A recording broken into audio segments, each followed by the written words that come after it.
We are currently living in very strange times. The world seems to be in chaos, and apparently that now also includes the world of StarCraft. For some odd reason, over the last week or so, a couple of the top-level European pro gamers have decided that it's time to rank up with their off-races. And that includes the man right here in the top right-hand corner of Zen. That's map number 1 of our best of 3 series. Playing with the orange Protoss probes, we have the runner-up of BlizzCon. He's one of the strongest Zerg players in the world, but he's decided to play with Protoss. In this series, we're looking inside of the main base of Reynor. Reynor already sending out a probe awfully early on into this game to watch the other side of the map, and actually the same can be said right now for his opponent.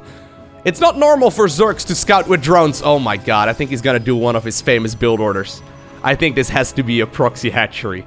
I think it is. There it is, yeah. His opponent, playing with the red Zerg drones. One of the strongest Zerg players in Europe as well. From Ukraine, we have none other than Bly. I think we should be in for a treat though. This is already a game that's gonna start off with a bang. I wanted to introduce a lot more here. Oh, actually Reynor, he's checking, okay. So, Reynor decided to send out a probe super early to try and actually force his opponent not to take the natural. He might be living under the assumption right now that the third base was taken instead, because he did see a drone slip by that probe, but right now he's checking in the main base, and he sees the timing of the extractor, and then also that spawning pool. Reynor at this point assumes that the third base is taken, rather than the natural. But little does he know, there's already a hatchery going up at what usually is the third base location of Protoss. He needs to figure this out, man. He's gonna be in a lot of trouble. I don't really know exactly what Bly wants to do, but actually, judging by the fact that a drone has now also moved across, this was the one actually that was supposed to be the third, I think that this is like maybe a spine crawler rush? Yeah, look at that. Bly's actually sneaking out a couple more drones. I think this is like a speedling spine crawler rush kind of push. He could also throw up a roach warren, but we'll see. I think it's gonna be a queen. Yeah, there it is. Queen, Zergling, Spine Crawler, and 2 more drones are coming across. Okay, I have a lot more things that I wanted to tell you, but we'll do so after this game settles down, or maybe in game number 2 of the series. Reynor is completely in the dark, man. He's probably playing a style... Well, he's gonna figure this out right now. Yeah, he's probably playing a style that he personally hates playing against, and right now he knows that something is not quite right. A couple of Zerglings are already going towards the main base. Robo was spotted immediately, and it did get thrown down instantly as well. Stalker is now also coming up. That one did scout ahead, and, well, the creep right now reveals as well exactly what is going on. Queen will be available. Looks like one Zergling did fall inside of that main base, but the Queen is going to be able to, like, lay down a creep tumor. And after that, obviously, these Pokeboys can start moving forward. A couple of shield batteries are coming up as well. One of the most important structures at this point is going to be, well, first off, that pylon that's literally powering everything. But then also that cybernetics core. After the cybercore falls, it's just going to be zealots, I guess.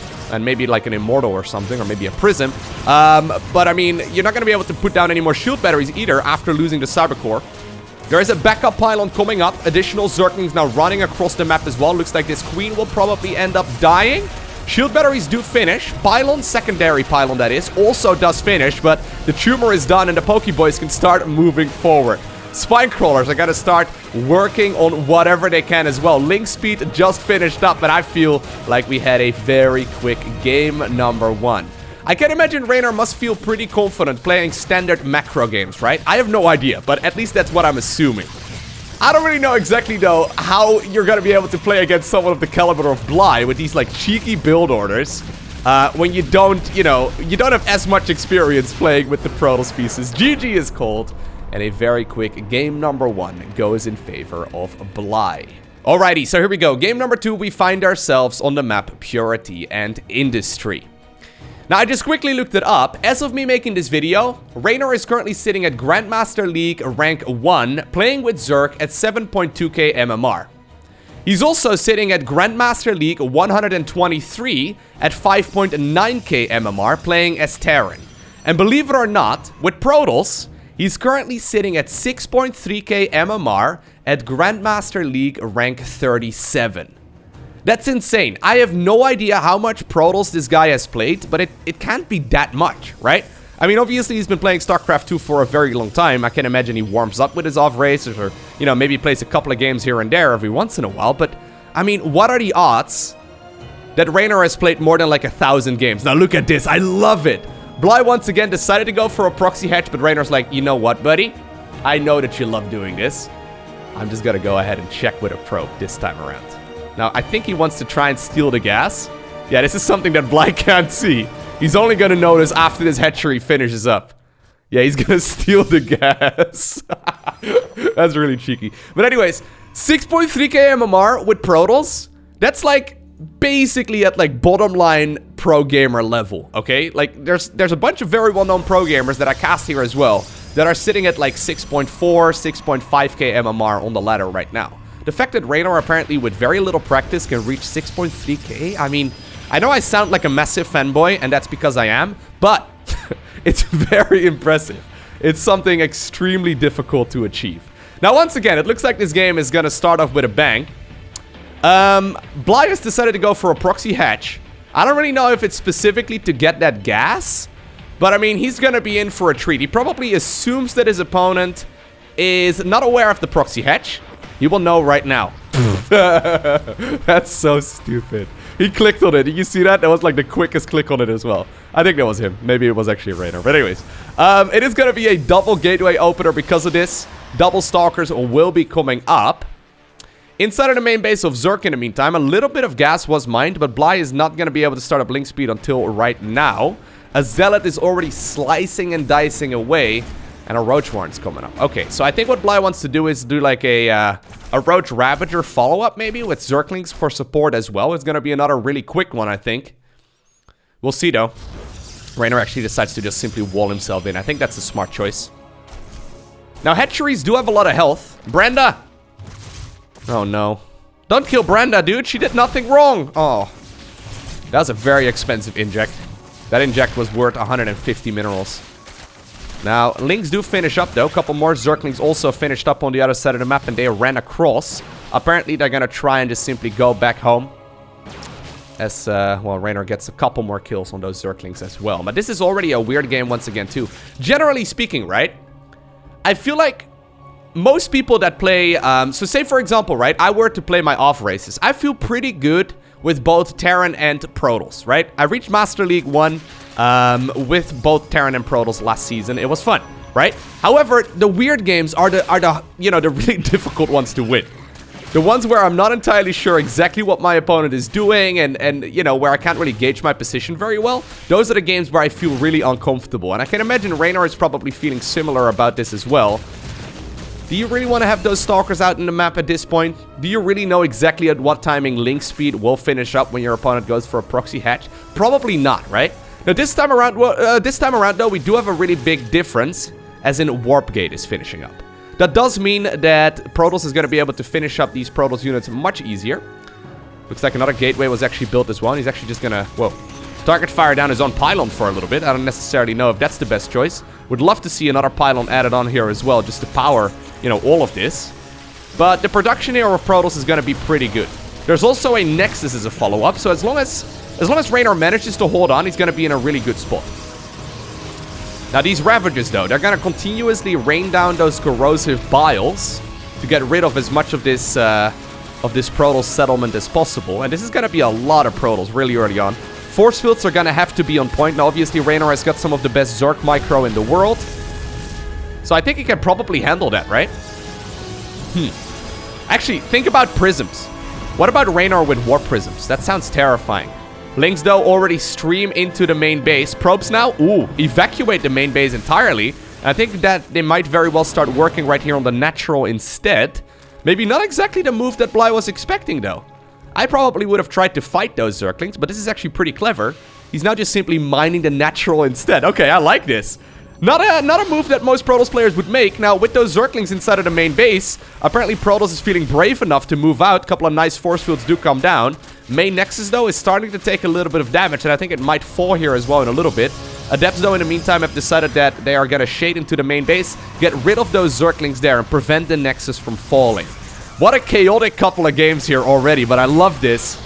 I'm secretly cheering here for Reynor, man. I want him to do well here. I really want to see a game number 3 as well.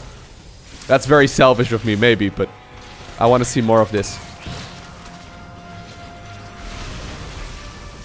Okay. So corrosive biles do land. Looks like that gateway will certainly go down as well. Cybercore still lives though, so that does mean more sentry production, and additional shield batteries can also be added on. And you know what? I think that Protoss probably has enough right now, right? He's got a decent army. Actually, in the meantime, Bly did also take care of the assimilator over here, and he built an extractor on top of it, so he's going to be able to start mining quite a bit of gas. I love that, because that's a high-yield Vespian geyser, so that does mean that, for all intents and purposes right now, Bly, off of just 2 gases, is mining as much as he would get normally from 3 of them. That does mean he can actually make quite a few Ravagers, right? And Ravagers are really scary units, because they don't really need any upgrades. They don't, like, benefit from speed upgrades or ranged upgrades or anything like that. They're just a solid, powerful upgrade here. Especially, or they're just really solid, powerful units here, especially in the early stages of a game. Now, what exactly are you gonna do, Bly?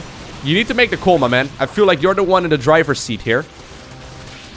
Yeah, he's just gonna add on more and more units. I don't think he really wants to expand here whatsoever. Zerglings once again run around. Force Field probably was already ready to go on top of that ramp.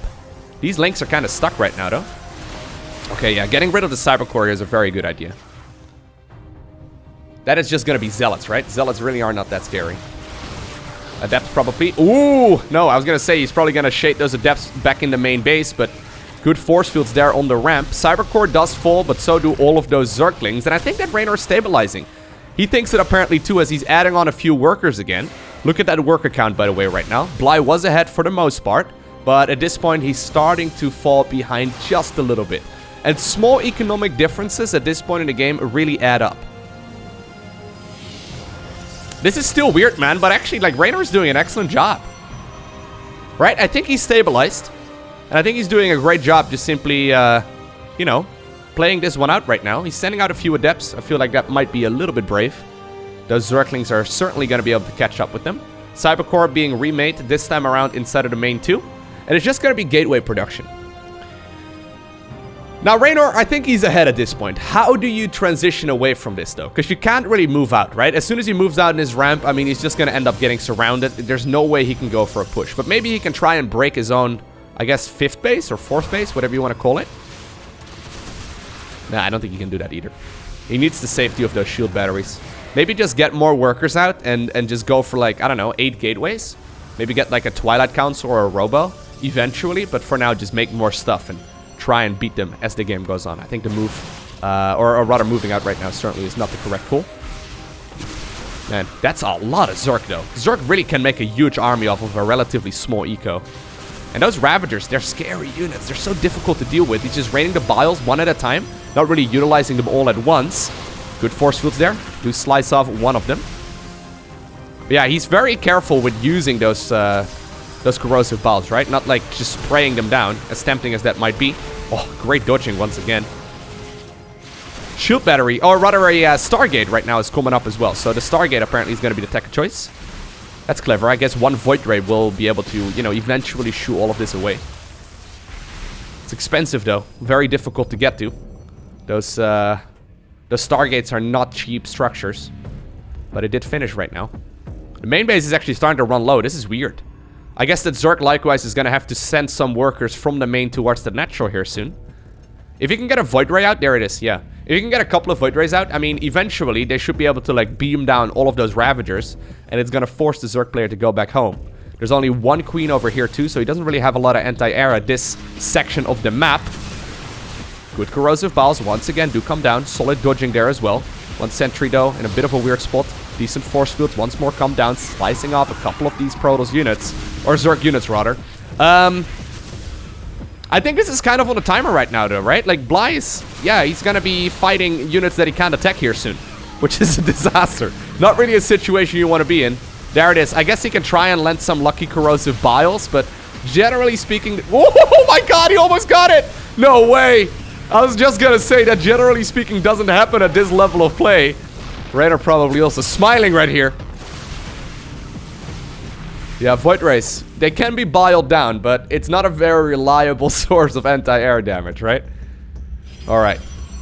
So, 40 workers for Protoss versus 24 for Zerg. As time goes by, economy is gonna get heavily in favor here of Zerg, as his income just simply gets better. Second Void Ray right now available as well. But I mean, this is mostly just the Zerg player growling, right? Like, trying to make sure that these Protoss units don't get too far forward. All you need to do right now as Protoss is buy time. Alright, here we go. Force fields. Nice force field. Ooh. Good corrosive balls as well, though. But I think that might just be a little bit too much Protoss. Yeah, that economic advantage is just huge, right?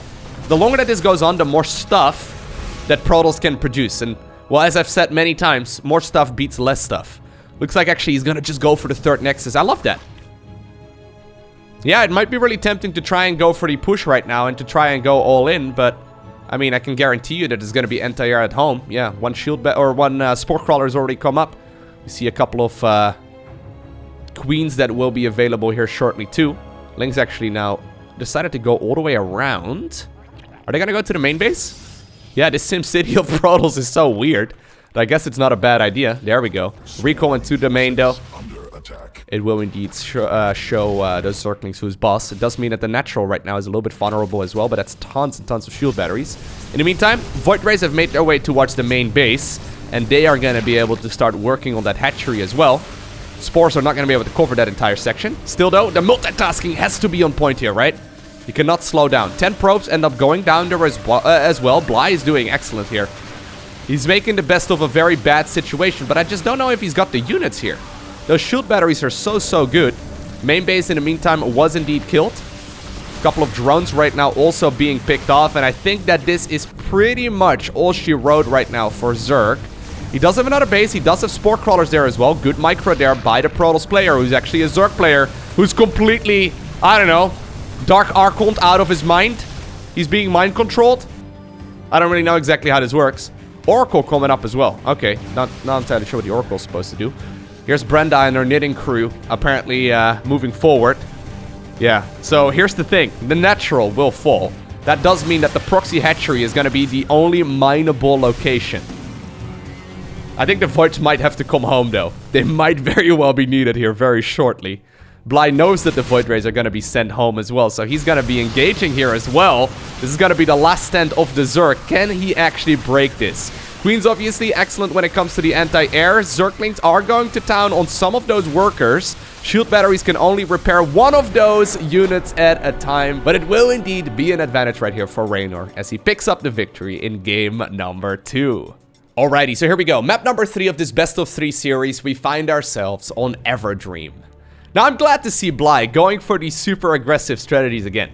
Last year, I casted a bunch of his games on this YouTube channel as well, and he was mostly doing that Broodlord Infestor style. So, as you might remember, especially at the end of last year, Broodlord Infestor was very broken. It wasn't really very much fun to watch, because most of the macro games just simply led to watch the Zerg player playing Broodlord Infestor. And Bly was very, very good at it. Basically, what he would do was just sit back for like 30 minutes, and then eventually he got his Broodlord Infestor count up to a sufficient level, and then he finally started moving out onto the map. Now, before that, though, for like 8-9 years, he would be going for a lot of super aggressive styles, and apparently, he might be doing something like that in this particular game as well. He's sending out another drone. Is he really gonna, like, do another proxy hatch? I mean, I wouldn't mind it. I gotta say, I kind of like the proxy hatches. It's pretty sick. But this is what he played for a very long time, hyper-aggressive build orders. And, well, I'm a fan. I'm a fan.